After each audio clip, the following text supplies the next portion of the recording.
Hello, friends. It's Evan Moffick. I'm a carnivore and a rabbi. The two go together like meat and salt. And I'm here to talk about the mental and spiritual benefits of the carnivore diet. And those benefits are enormous. And I'm especially mindful of those benefits today because it's Easter, which is a Christian holiday, of course. And I'm Jewish and a rabbi, so I don't celebrate Easter. I celebrate Passover, and usually Passover and Easter coincide in timing. But this year, Passover is much later because of a quirk in the Jewish calendar. But the reason I want to talk about Easter, even though I celebrate Passover, is that the two are so similar in theme, the two holidays, and they also really resonate with me as a carnivore. Because Passover and Easter are both about rebirth, renewal, new life. They take place during the spring where life renews itself. The world comes back to life. And carnivore renews our life as well. I know that you feel that, just as I feel that. Think about this story of Bill Knott, who is in Alaska. He, at his height, weighed 700 pounds. And he has not been able to leave his house for, I believe, 4 years. And since beginning carnivore, just a little over a year ago, he's lost over 200 pounds, and he is well on his way to leaving his home for the first time in years. Can you imagine a different, a more powerful type of new life to finally be able to leave a confined space? Or perhaps less dramatically, my friend Dante FNO, who talks about going to a Miami Dolphins game with his family.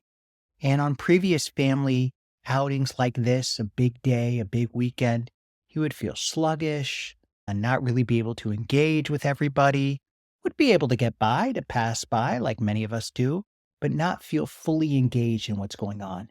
And since becoming a carnivore, he had more energy, more passion, more excitement than he had felt since he was in college. That is what carnivore gives us. Renewed life, renewed energy. I've felt it myself. I've always been a very high energy guy, always trying to go all in whatever I did.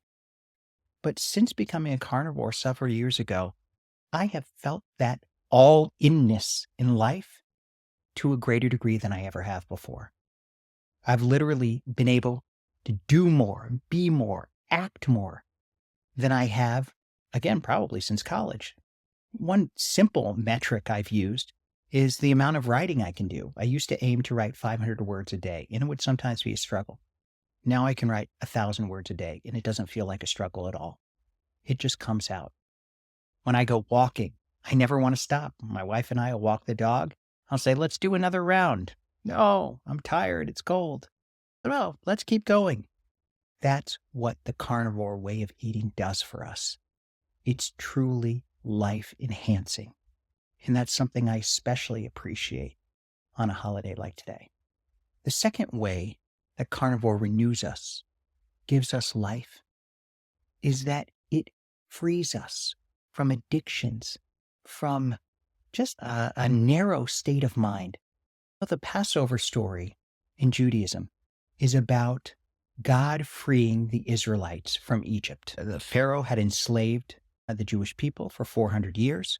God sends Moses to free them from Egypt. Pharaoh says no. Moses says, let my people go. Pharaoh again says no. And then God inflicts the 10 plagues on Egypt. Finally, Pharaoh relents. The people leave, and they make their way to freedom. That's what we celebrate on Passover. And that's an outer freedom, a freedom from one place to another place. But Passover also teaches an inner freedom.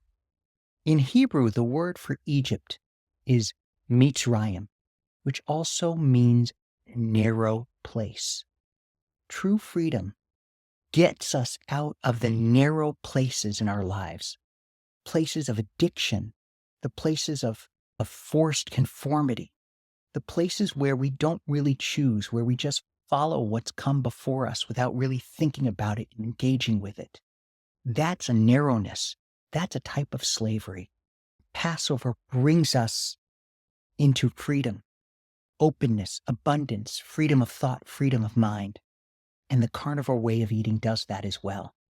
When we allow ourselves to try something new, and a new way that's actually an old way, a way that's rooted in our human history and our evolutionary history, that gives us a new type of freedom.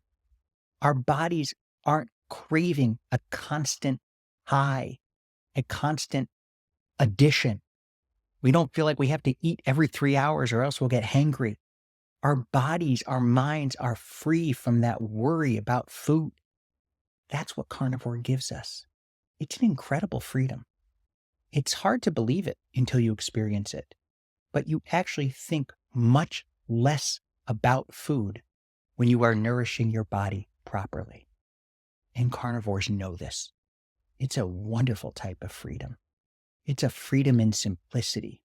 It's a freedom in completeness, in that we know we are completely satiating ourselves when we eat, and so we're not worried about being hungry an hour later.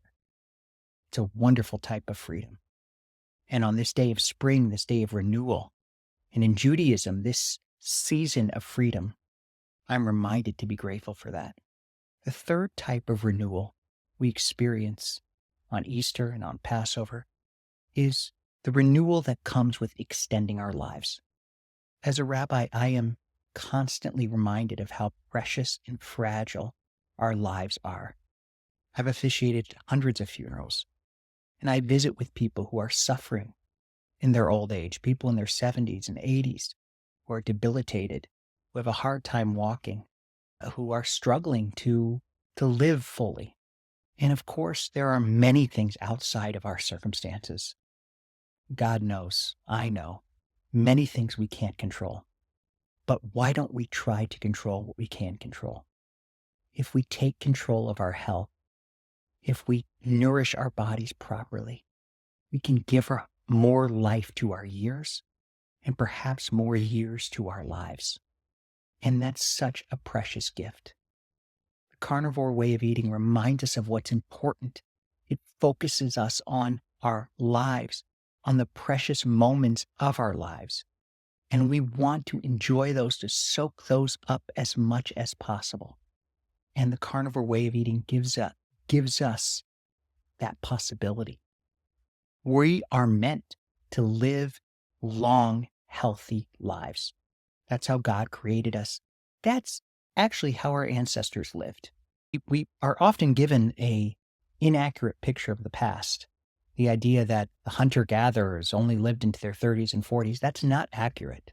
They had a much higher mortality rate than we did because they didn't have antibiotics. They didn't have a lot more children died in childbirth as infants than they do today. But people who survived infancy and made it into their teens and 20s often lived into their 70s and 80s and 90s. This is documented. This is what anthropologists also conclude. And they lived healthy lives. And so we are meant to live long, healthy lives. When we nourish our bodies properly, we can live those long, healthy lives. And so let's, in this time when life renews itself, when we are praising the rebirth of life, let's aim for that in ourselves. An ancillary benefit, an ancillary enhancement of our lives comes in the community we can find in Carnivore. This week, I am doing several interviews with some wonderful people, some surprises. And I can tell you that I've made several new friends since entering the Carnivore way of life. And it's hard when you're an adult to make friends. I happen to be in a profession where I have many friends and acquaintances and people who are part of my life and I'm part of theirs. But I know for many adults, it's hard to make friends as you get older. And when you embrace a kind of countercultural way of eating, because this way of eating is different than the wider culture, you meet like-minded people who are often thinking and living and value the same things that you do. And that is a tremendous gift. And the relationships we create also add life to our years. They make us happier. The Harvard study on happiness said that social relationships are the number one predictor of happiness in life. And so carnivore gives us that opportunity as well. So I urge you on this day of renewal to remind yourself of what is possible when we nourish our bodies properly. We can gain abundant life just as God intends us to do.